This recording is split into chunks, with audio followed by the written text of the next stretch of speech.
So this posture we're going to discuss today is our typical seated position. So when people say find a comfortable seat, there's a few options that you have. So one option is called Sukhasana, and that's where both ankles are crossed about midway of the shin, with the ankles flexed in dorsiflexion. So the toes are pointed back towards the shins. And in this position, you'll start to feel some tension around the back of the hips, but it also could be a good, comfortable position for people to take if they don't have postures like lotus or half lotus.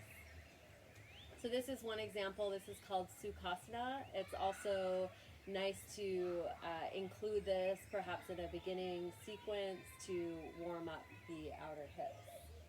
Another option would be the posture that's called Siddhasana, and that's when one heel is tucked in all the way into the perineum with the other ankle just right in front of it. This is often one of the most comfortable positions to take when seated.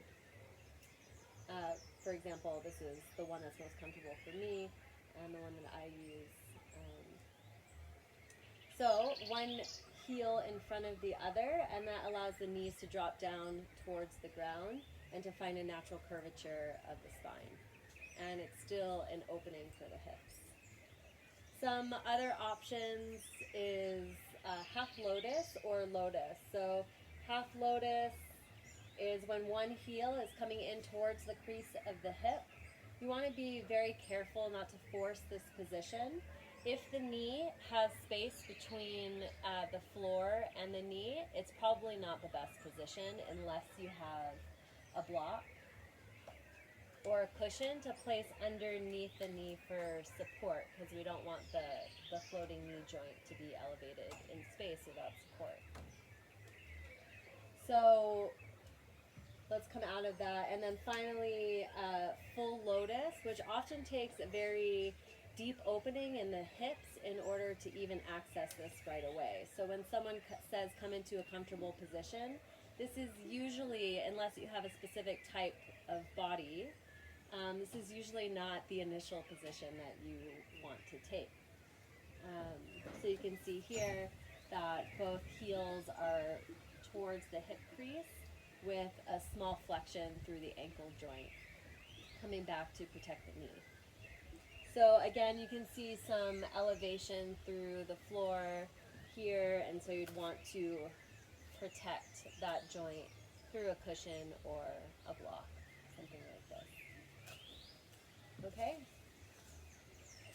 If sitting is not comfortable at all, and you find a rounding through your lower back, then it's very, very helpful to sit up on a bolster. You can see you don't want to sit right on top of the bolster.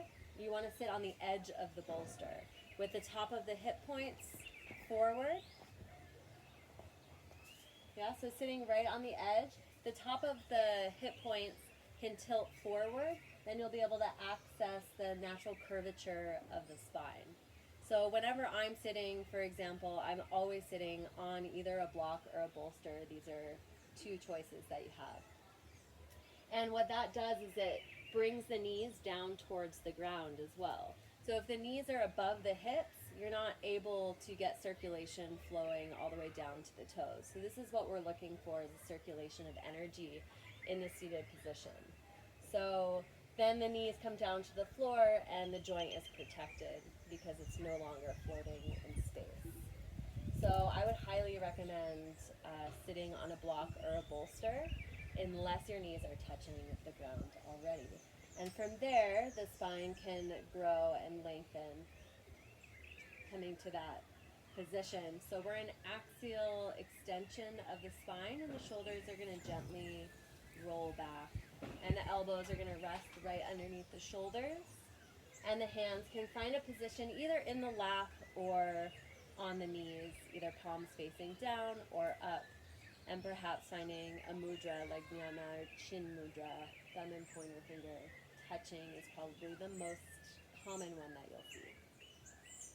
So the seated position here is, we want to particularly look for a rounding through the lower back, and that's a really good sign if you see someone in class to have them sit up onto a prop, and remember that it's going to be at the front edge, not just directly in the middle and on top.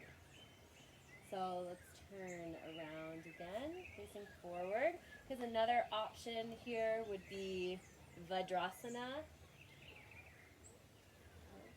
And so you can, if it's comfortable, sit on your heels, and if it's not comfortable, there's an option to place a block right underneath your hips for a little bit more elevation, for the same exact reasons as why you would place one under your hips in the seated position. So we have Thunderbolt, Heroes, Vajrasana. This is also a very common position